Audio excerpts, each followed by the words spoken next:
Yeah, welcome back. So now I'm going to start looking into, I have a few choices to make, and I'm going to make the simple choice right now just to get some code written. But normally I would start to pull information into even more classes. But right now I just want to get this console application out of the way so we can start doing some Windows forms instead. So what I'm going to do is I'm going to do stuff like this. I want to ask the user now, since the email has been approved, we can start making an employee here. So I want to start asking the user now, please type in a name. And then I want this to be stored as the name. Employee name equals read line. I want to try to store his department. I will just add here an int value saying salary level. Now I'm going to do something crazy here just to show you crazy stuff. We're going to read this line right here. We're going to pass it. We're going to use the try pass that you guys have seen so many times. Int.try pass, and here we're going to use console.readLine, and then what we'll get here is an if statement, and then we'll say comma salary level, because that's the value we'll try and type in. And then we'll say, and this is again, it's kind of a kind of hacky, but I just want to get this tutorial out of the way so we can start doing some cool stuff.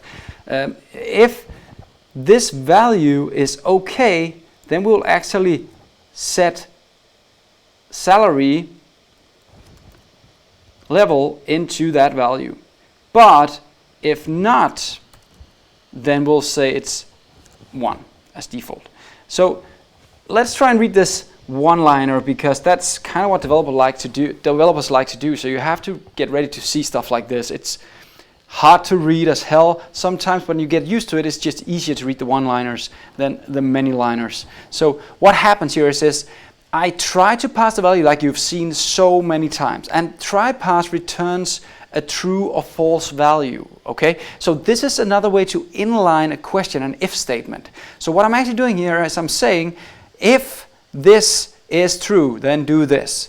If not, then do this. So the question mark after the Boolean value means this is an if statement. And if the statement is true, return this.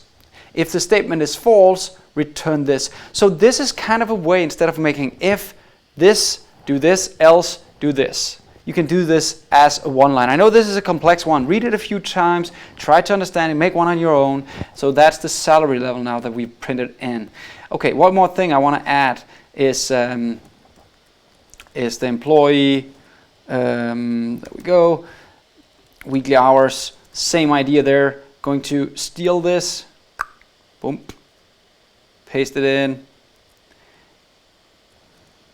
Weekly hours. Now there are some bugs here, and I think you should look into them. See if you can fix them.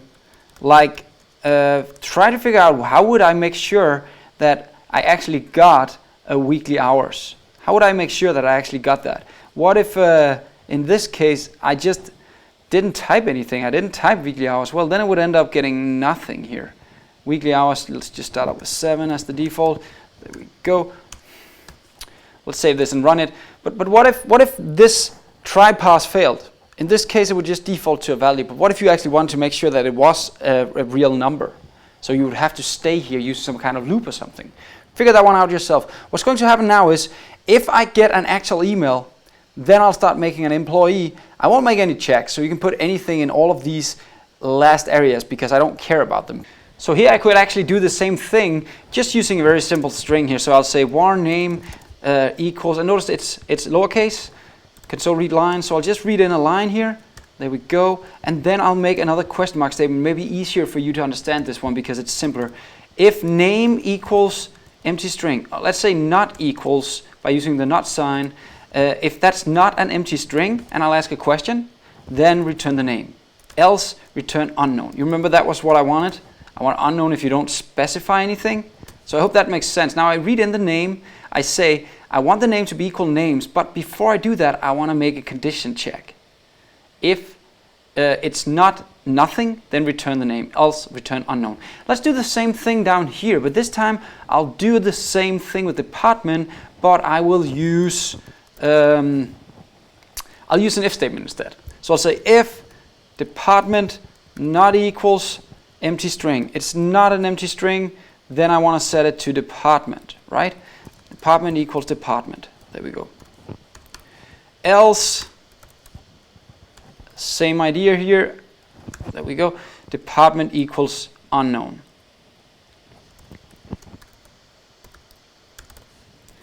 There we go.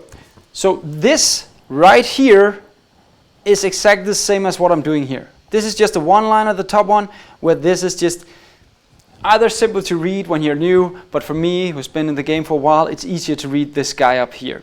So it's up to you how you want to do it. I'm just going to convert this guy back to the other way of doing it, and I'll outcomment, oh, that was wrong. I'll outcomment the old code here. There we go. So that's all for this lesson. See you in the next lesson where we will do some other stuff.